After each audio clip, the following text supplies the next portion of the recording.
Hello, welcome to this video that is going to be my reading slash media log for the month of March. This will just be me going over all the manga I read, books, anime I've watched, shows, whatever I feel like including, but we'll start with the manga as always. It is the second weekend in March, so I'll go over what I've read as of now.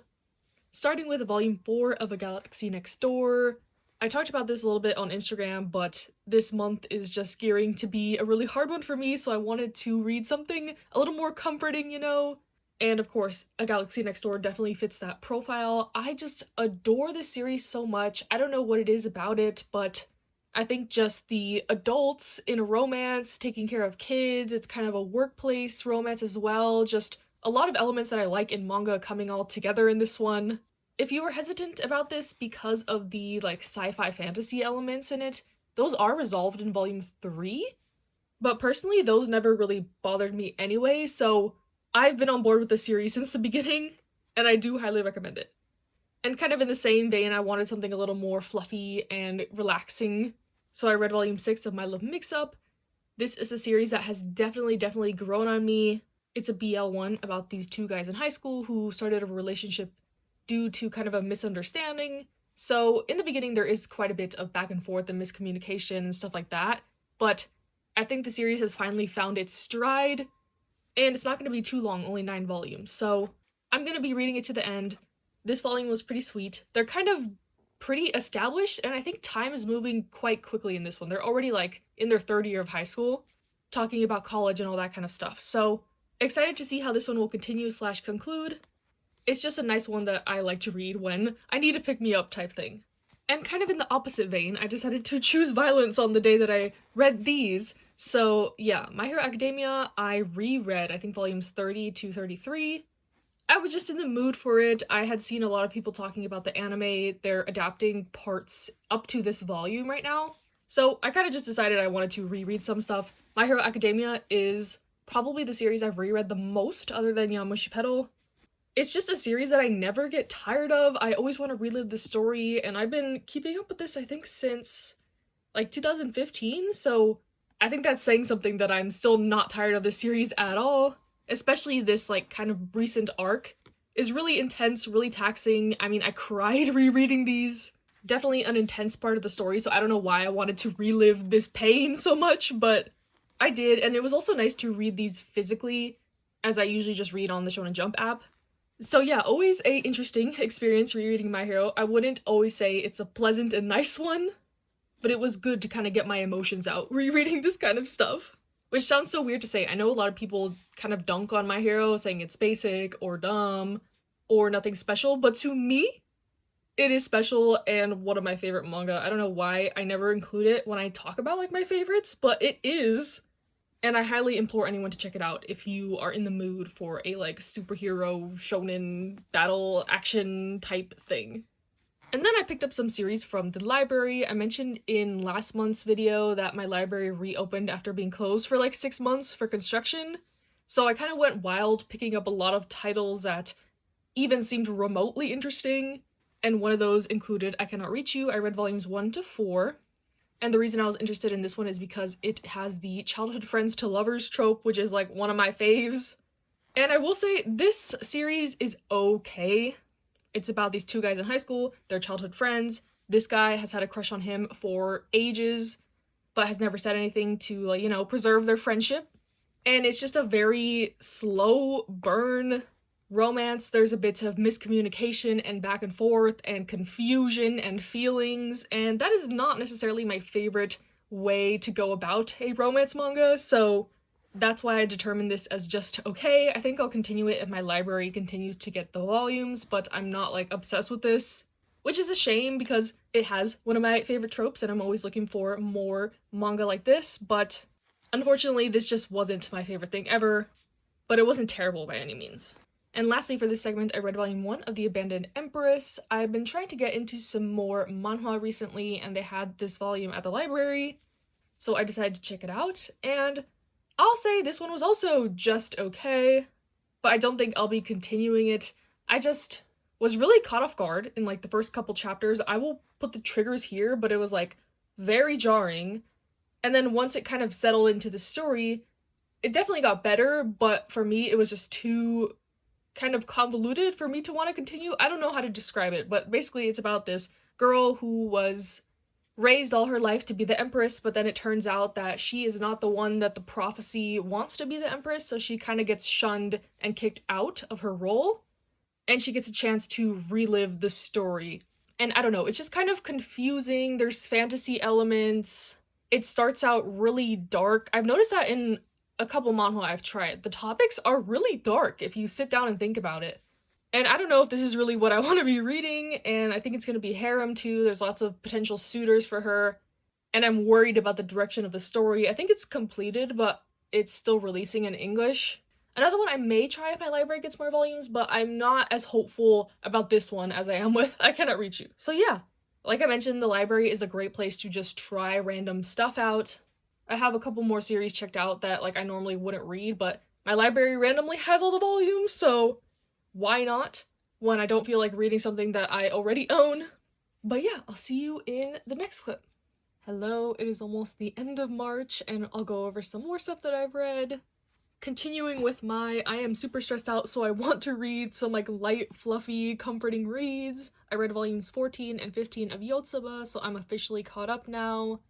And this series is just so wholesome, a great pick-me-up when you're down. It just follows the lives of this girl named Yotsuba and her father, and kind of just their interactions with their neighbors and her dad's friends. And yeah, it's just one of the best slice of life manga I've read for sure. So if you're in the market for that, I highly, highly recommend this. Especially in these two volumes, the backpack chapter made me tear up for sure. It's just so, so, so wholesome and adorable and heartwarming, and yeah, definitely just what I needed these past couple weeks or this month for sure. Kind of continuing in that vein, I guess for some people this wouldn't be like a comforting read, but for me it is volume 7 of My Dress Up Darling. This is another one I would classify as pretty wholesome. This volume in particular was kind of a quiet volume, not much happened, but I just love these characters and the art and the setting. And this one is kind of gearing up for like the school festival. And yeah, I don't know, it doesn't really bother me that the romance doesn't progress really quickly in this one. I just like reading about the characters and seeing them interact. They're very endearing to me, so I'm glad I was able to read this month. And then the last series I'm going to talk about right now is The Golden Sheep. I read volumes 1 to 3. I checked this out from the library. I had heard really mixed reviews on this for some reason, so I wanted to check it out to kind of form my own opinion. And since this is such a short series and I was able to read it for free, I figured why not? This is by the author of The God's Lie, which I have also read. But The Golden Sheep is about this girl who returns to her childhood town and wants to reconnect with her childhood friends, but she soon discovers that everyone is very different. The friendship dynamics between the other characters have changed while she's been away, and it's kind of her just navigating this. And the reason she moved back to this hometown is because her parents divorced, so she's also navigating that. Overall, I thought this series was pretty good. It was cute, it wasn't anything amazing, but it wasn't terrible. And it was a nice read, I don't regret it. I like these two characters specifically on the front of volume 3. There's 2 other people in their friend group from like when they were children, and those 2 are not my favorite. There's kind of like a little bit of redemption for them in the end, but it feels quite abrupt because the series is so short. I feel like if this was longer and more fleshed out, it would have been much better. But I'll put the trigger warnings here. It does deal with some like pretty dark subject matter. And the reason the redemption feels so like kind of unearned or weird is because there is like a sexual assault scene and it's kind of never mentioned again. And yeah, I think that's the main problem with the series. It's not long enough to flesh out how the author wanted to with all these characters and scenarios, but I did enjoy the main 2 characters and kind of their little journey within these 3 volumes. It's a good like coming of age type story. Honestly, now that I think about this, it kind of reminds me of a Silent Voice, but a pretty like watered down version of it. If you've read this, let me know if you get what I mean, if you've also read or watched A Silent Voice. There's also a one-shot in the back of volume 3, and that one is not very good in my opinion. It also deals with some very triggering topics that I was not expecting at all. Kind of took me out of nowhere. So yeah, overall, I thought this was okay. It was a nice read, but not something I want for my personal collection or would necessarily recommend it. Like, I'm not going to tell everyone to go out and read this immediately. And that is all for this segment, and I'll see you back at the end of the month to recap the rest. Hello, it is the end of the month and I'll go over all the rest of the stuff I have read, starting with something a little bit different, a light novel and volume 1 of Hirona and Kaguya. This is the spin-off to Sasaki and Miyano, and I thoroughly enjoyed this read. This is actually the first light novel I've ever read. I don't know if that's surprising, but it is, and what better way to get into light novels than to read something I'm pretty sure I was already gonna like, and my suspicions were confirmed.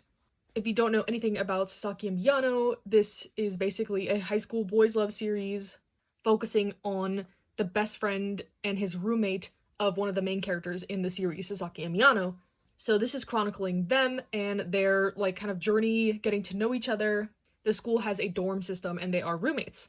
So yeah, I don't know, it's a very simple premise, but this start to their story was really lovely. I don't know, it was just very nice, butterfly inducing, especially with Kaguya. His thought process on relationships and romance is so cute and adorable. And I don't know, I feel like they might kind of delve into some more serious topics in this kind of side series also. Not saying that Sasaki and Miyano ignores reality, but sometimes I do feel that in these kinds of works. But this one had a really promising start. I loved it. You do need to read the novel before getting into the manga, or at least look up kind of a summary, because this is a direct sequel to this.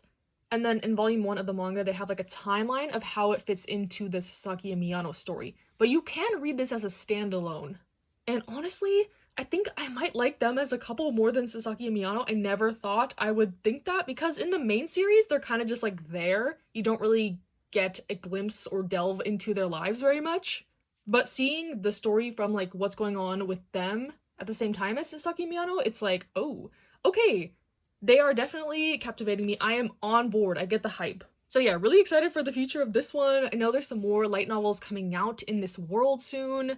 I have volume 2 of the manga for this. Sasaki and Miyano is continuing. I'm very on board with everything that's happening in here, so I do recommend this. And something kind of on the opposite spectrum, I ended up reading volumes 2 to 13 of Something's Wrong With Us, so I am officially caught up with this, and I'm so glad that I ended up doing so.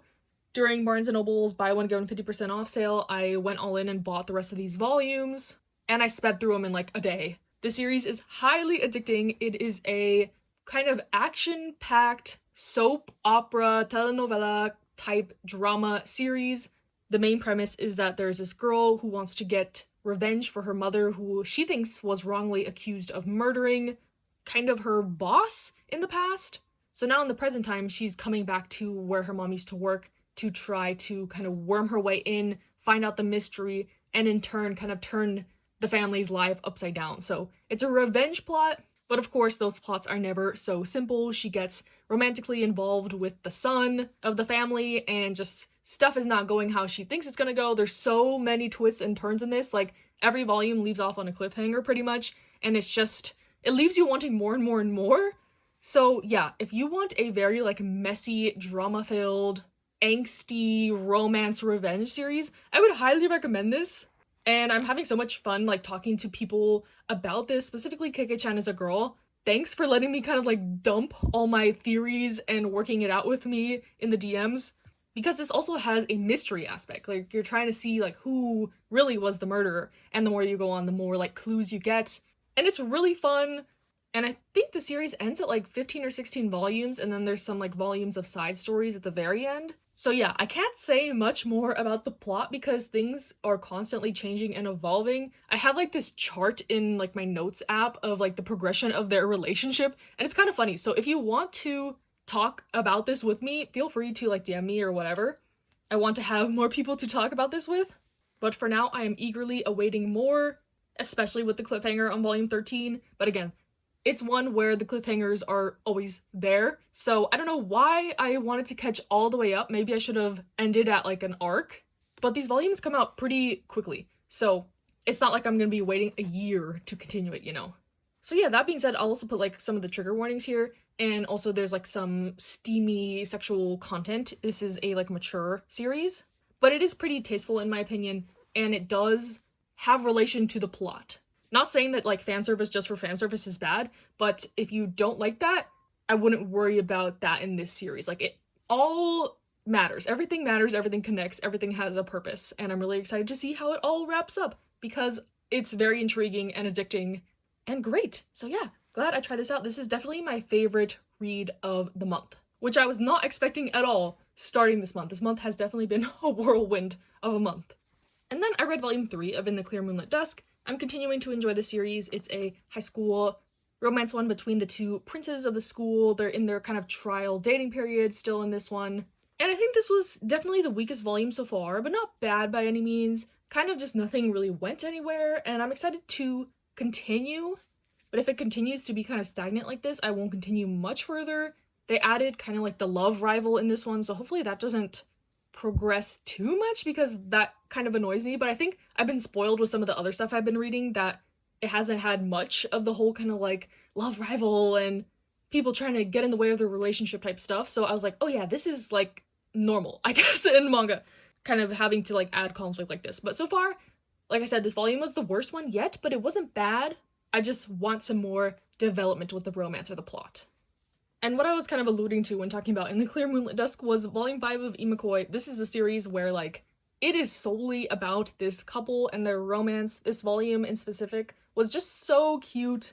It is one of the ones I picked up as like a comfort read for this catastrophe of a month that it's been for me. But yeah, this is another like really nice volume. It's just fluffy and wholesome and cute, and they kind of shut down anyone that might get in the way of their relationship. There's kind of like a potential like love rival girl introduced in this one, but she turns out to become the main girl's friend, and it's really cute, and she was actually going for the best friend. And yeah, I don't know, I really like this series. Some people call it like boring or bland or basic, but I don't know, it's just fun to read something like cute and nice and wholesome and fluffy sometimes, and that is definitely this series for me. At least like in the current volumes. I know there was like, I think volume 2 had the weird like sister plot, but once you get past that, it's just, I don't know, wholesome, adorable, cute. Really enjoying my time with this one. I read it whenever I get these volumes. It's only gonna be 9 volumes too, so a shorter one if you want a cute read. And then the last manga I read this month was number 5. So I had this like main TBR that I'm trying to work through for this year, and I want to read one series from that list every month. It was like the 29th, and I was like, oh my gosh, I'm not gonna be able to finish one of my series on my TBR. It's not that serious, it's not like I have to do it, but for my personal goals, I wanted to, and I just looked at my list and was like, okay, number 5 is short, I can read this in like a day or two, and that's what I ended up doing. And honestly, overall, I thought the series was okay. It is very, very weird. It's by Taiyo Matsumoto, who is one of my favorite all-time mangakas, and I tend to like really enjoy his works. So that's why I'm kind of a bit bummed that I didn't enjoy this a ton. But I think it was just too out there for me. I don't know the specific terms for it, but I think like surreal would be the category that this falls under. The plot is that there is this like kind of dystopian sci-fi future world, and there are these group of soldiers called the Rainbow Brigade, and they have names like number 1, 2, 3, 4, 5, 6, 7, 8. They're supposed to be like kind of like the peacekeepers of the world. They're more seen as like superheroes, more figureheads for the society. And one day, number 5 ends up betraying the group and starts killing off the other members. So the story is basically a kind of plot to hunt down number 5. What are his motivations? Why is he doing this? He kidnapped this girl. Who is she? What is her relation to the story?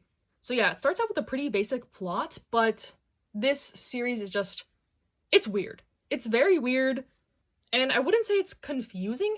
I just like couldn't understand what it was going for. Taiyo Matsumoto's works usually have a very clear like underlying message, like industrialization, westernization, kind of the treatment of foster youth in Japan in Sunny, and yeah, I'm usually like super on board with those messages, but this one I just like couldn't figure out what it was going for.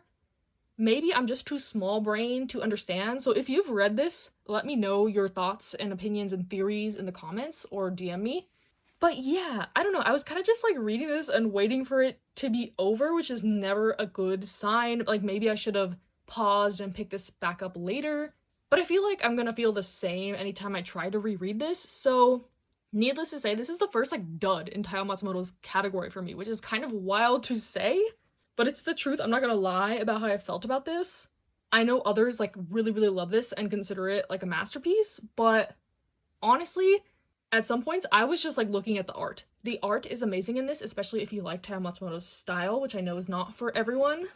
But these editions are also gorgeous with these color pages and kind of like the French flaps, very high quality releases from Viz. So I'm really happy about that. And I know this series was like previously released in like single issues, but it never finished. So I'm really glad they kind of revived this series and it's out there for people to get to if they want it. But I was just a bit disappointed with the story or lack of story. I don't know. It was kind of just weird and all over the place. But the art was very good and like the world was really cool. They have all these like kind of hybrid animals walking around and stuff. I forgot to mention the rainbow brigade are like not human. They were like created in a lab by this scientist who's in a bunny suit and they call him Papa. And it's just, when I explain it, it just sounds deranged, and it is kind of deranged. So if you want kind of like a psychedelic trip of a manga, I would recommend this. But it was just a bit too out there and incohesive and weird for me personally. So yeah. Like even these like oil slick kind of cover designs, it gives the vibe that you're gonna get into something weird, and that is a correct assumption. So yeah, number 5 by Taiyo Matsumoto. I don't regret reading this, but definitely not what I was expecting getting into this and the opinion I was expecting to have of this. So it also like teaches you a lesson, like not everything from your favorite author is gonna be your jam, and that is okay. So yeah, that is all the manga I've read this month. Highs and lows, lots of like variety of series. I don't even know what I've read. It feels like this month has gone on forever. But yeah, number 5 I think probably was one of my least favorite reads of the month, while Something's Wrong with Us was the best. But I did do other things this month other than read manga, so we'll go over those now. Okay, moving on to kind of a manga adjacent thing. I finished the graphic novel of Check Please. Last month I had read volume 1, this month I read volume 2. And I will say, this second volume definitely kind of fizzles out, which is a shame. I thought the first volume was pretty good, and this one continues the story right where that one left off, but it kind of dragged on a bit and wasn't super enjoyable. So I guess I would recommend this series as a whole, but not like go out and buy it immediately type thing. I'm glad I got it from the library. If you missed my first review, basically it's about a guy who gets to college, he joins his school's hockey team, and his relationship with the captain of the hockey team. But the first volume focused more on like the team and the main character's growth and stuff like that, while the second volume is more focused on, I guess, spoiler, their relationship, so more romance heavy and kind of dealing with telling their teammates, telling the public, because the captain ends up being kind of like a famous hockey player. So yeah, it turned into more like a celebrity like more normal person type dynamic, as opposed to like a coming of age sports hockey friendship type thing, which I liked more. So overall, I thought this was okay. Not bad, but not amazing for sure. And that is all like the graphic novels I read this month. So we'll transition into the books. So I finished one book this month and I'm like almost done with the next one, but I'll talk about that one next month. And the book that I finished was I'm Glad My Mom Died by Jeanette McCurdy. I actually listened to the audiobook, which was narrated by her, which I think amplified this experience even more. So I had this audiobook like on hold at my library for like 6 months, and I finally got the notification that it was ready. And most of the times with books, I'm very much like a mood reader. But this one, since I knew I had like 2 weeks to read it, I was like, okay, I need to be in the mood now to read this or I'm gonna miss my chance. So yeah, I ended up listening to the audiobook, and my takeaways from it were that this was a very impactful, strong autobiography.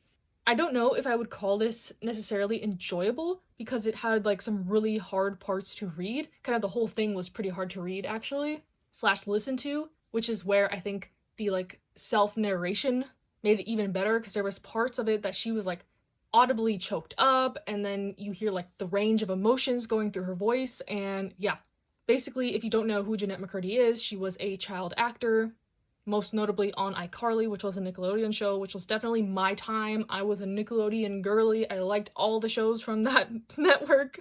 So I'm very familiar with like her character. So it was really interesting to hear her story. This is an autobiography about like her early childhood getting into acting, and it covered into like her iCarly days and then her adulthood. and kind of that whole time dealing with her very overbearing mother and just kind of the burden that she had to financially provide for her family, and also living out her mom's dreams of being a star, all packaged with like the trauma of being a child actor and having to like switch between crying and laughing and being in this really intense situation, and then you're on like a Cheerios commercial and stuff like that. So it was really interesting to hear like the impact that being a child actor had on her and kind of her mental health especially, but also her physical health. So I'll put the triggers on here. Please heed these. They are like very graphic, but again, this is her story and from her perspective and her point of view, so I think this was really well done. I ended up giving it a 4-star. It was very good. I think the writing was a little bit simple. You could tell this is like kind of her debut, but I would love to read more of her original like screenplays and shows and books if she comes out with more of them. But yeah, really good. Highly recommend. Be in the right like headspace to read or listen to it, but I do recommend it if you are interested at all in like the effects of being a child actor. So yeah, that was my book I read this month, and then we'll just transition, like keep going to new stuff. I think this is the first time I've had this segment in one of these videos, but I was in a bit of a K-drama kick this month also. So I am very easily persuaded by the Netflix homepage, and there was this one drama that kept being recommended to me. It was in like the big banner on the every little section, and it was The Glory. So this is a K-drama, Korean drama, and this one was very good. It definitely got me hooked. I watched it all in like 2 days. It is a revenge story about a girl who was severely bullied in high school, and it is now about her as an adult getting revenge on the core group of like bullies. So yeah, if you are not familiar at all with like Korean media in general, K-dramas, manhwa, this might seem a little bit jarring, but bullying is a huge issue there to my understanding. And that is probably the main trigger for this, is like graphic bullying, like to the extent that you like wouldn't even be able to imagine in some cases. So yeah, this was definitely kind of like a mix of the novel Heaven by Meiko Kawakami with the bullying aspects, and then with like a strong revenge plot. So yeah, needless to say, I really liked this. The twists and turns kept coming. It was so satisfying to see like the bullies go down one by one. I guess this is kind of a spoiler, but it's really good. The characters are all like morally gray. The things the main character does for revenge are like questionable, but to her, that was the only way to get things done. And yeah, highly recommend this.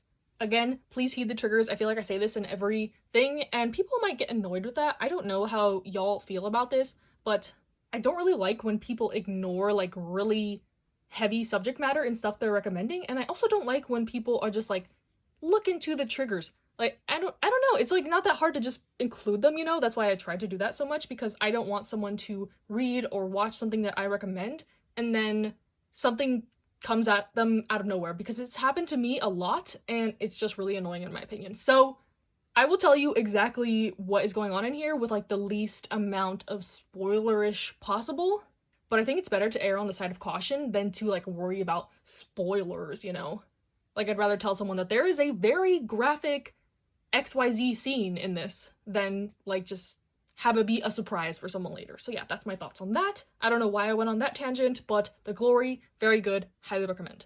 And after I watched The Glory, I like asked y'all for some drama recommendations, so I have that list with me, but that will be for another day because I ended up just rewatching Sky Castle, which is one of my favorite dramas. I really like these ones that kind of comment on societal issues, especially. I really like K-pop and like K-R&B and stuff like that, so I'm particularly interested in like Korean society. And Sky Castle is about like the wild lengths that rich families in Korea go through to get their kids into top colleges. The schooling system in Korea is super intense. Like, these kids are studying like 15 hours a day. They have class, and they have private tutors, and they have coaching, and then they have hagwon, which is like an after-school thing. And there is an intense pressure on these kids to get into med school and college and study and get 100% and whatever. So this drama is about this community called Sky Castle. All the residents are either like professors at a university or doctors at like the university hospital, and the wild lengths that especially the mothers go to try to get their kids ahead in life, whether that be hiring tutors or paying people off to take their kids' tests for them, stuff like that. So it's really interesting psychological drama. Another one really fast paced. If you like The Glory, I think you will like Sky Castle and vice versa. They're not like the same plot necessarily, but some of the same themes and the vibes are the same. So yeah, very happy with my Sky Castle rewatch and my The Glory watch. And other than those two, I just have been watching also my normal stuff, you know, Drag Race, Boys Planet. I actually started voting in Boys Planet. I told myself I would not get too invested, but there's a couple of these contestants that I really want to root for, so I'm voting.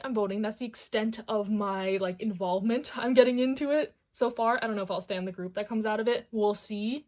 I don't know why, but I kind of want them to have more of a cutesy concept, maybe like not early Astro, but more recent Astro, like with After Midnight, Candy Sugar Pop, stuff like that. But I have a feeling they're gonna be like a dark, edgy boy group, and I'm like, no, no. But anyways, keeping up with that, keeping up with Drag Race. Drag Race is almost over. So is Boys Planet. So like my shows are gonna be over, which is kind of sad.